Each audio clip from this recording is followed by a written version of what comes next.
What do you think the key was to Boise State shooting at such a high percentage? Well, I mean, obviously they're a good team. They played extremely well.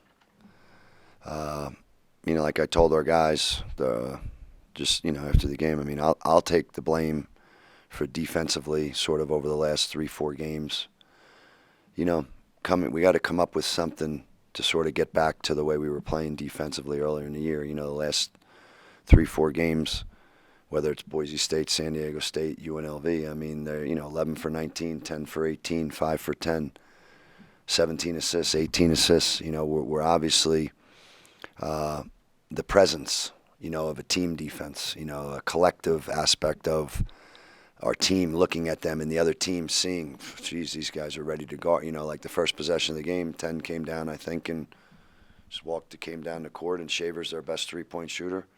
And we had two guys right there, and neither of them took them, and he shot a three, So I think there's an element, and that's what I mean. Like I said to our guys, I'll take the blame. I think our guys were ready to play, and offensively, not shooting, but offensively moving the ball and things we're doing to help us against San Diego State's and Boise State's defense. I think we've been doing a good job of that. We have to shoot the ball better because without making shots, it's really hard. But we got to get back to, stopping the other team, not being so concerned with what are they running, you know what I mean? We're not stopping their plays. We have to stop their players. And we have to do that collectively. It's like a team defense thing, like them looking and going, man, I don't like playing against these guys. Whatever you're doing, I don't like playing against these guys, And we've lost a little bit of that, so I got to figure out how to help us get that back, whatever we can do to help our guys. And because that's what I think, ultimately, to answer your question, they just felt too comfortable. They just felt too comfortable. And I think anytime your best three-point shooter takes his first shot and makes it, and then Max Rice, who's a way better shooter, he is a shooter, he takes his first shot and he makes it, well, there's just a comfort level, like we're going to be able to do what we want tonight, and we have to get better at that. I got to figure out ways to help our guys be ready to do that, and then our guys have to really start to zone in on that's what team defense is. It's making the other team feel uncomfortable. It's not allowing them. Doesn't mean they're not going to score, but it's a struggle. It's a battle, and obviously give them credit for how they played, but we have to get better at that here. And we've done it this year. We were doing it earlier in league play. Right now, just over the last couple of games, 3-4 games, it's sort of going away, and we got to get that back. And when they're missing two key players who you didn't necessarily know were going to be missing, does that impact, the scouting report you just did, and maybe now you guys have to remember some of the guys a little bit lesser? Yeah, but they haven't been playing with ACOT for a while. And that's where Rat Rice has been playing a lot more, and he's really started to play well and make shots. And, for us, and that's why sometimes they're out there with Shaver and Rice, and Degenhart can make threes, and Key Job and the big guy. They have guys out there that are good shooters, and they made them tonight. And so I think he's been helping them during the stretch. Rice, just with his play, is in pretty high level right now. He's making shots, and if we got to figure out, are we going to double Key Job or the big guy? I mean, that's tough, and that's another thing in looking at what I got to look at is, okay, well, they know we're doubling because in some respects we have to, but now we got to figure out and change the paradigm a little bit on them, no matter what in this league. We're going to run into it Saturday with, the big kid and Maldonado, very similar. So, I have to help our guys, and we have to find a way to sort of, again, just get back like the intent, the intensity, the make them uncomfortable, the team defense of 5 guys are playing the ball. Like tonight, if I looked at it, every guy was just playing their guy. You know what I mean? Instead of 5 guys playing the ball, knowing we got to stop that ball from going in the basket.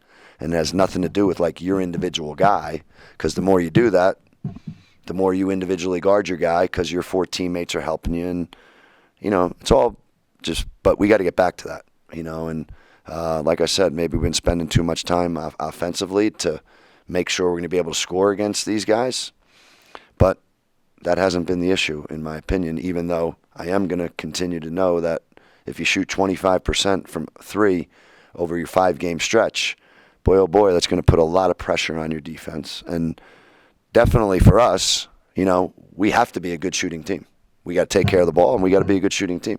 And right now we're taking care of the ball, but we're not putting it in. And probably in some way, shape, or form, our offense is letting our defense down a little bit right now. And we're not really, and I'm not helping them enough defensively to sort of get them to not allow that to happen. Because you still have to put that angst into the other team defensively. You still have to be able to do that even when you're not making shots. But I know we got to, zero in on that end too as we continue to execute better, continue to take care of the ball. Because when you only turn it over 11 times, that means you're getting a lot of shots. And I thought we got a lot of good shots today. And, our offense just isn't helping us right now. But we got to sort of zero in on our defense here down the stretch.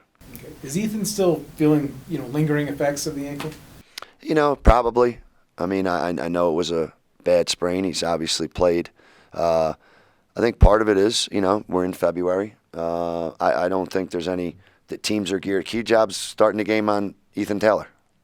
You know what I mean? So it's like, welcome to college basketball. You know what I mean? Welcome to February 16th and the team who's top of your league, and they're putting their redshirt senior, who's one of the best defenders, they're putting them on you. You know what I mean? So the wear and tear of that, along with the ankle, I understand that, but that's what these games are about. This, for these guys right now, to understand that, to go through that experience, to know they're going to put their best guy on you, and you got to handle it.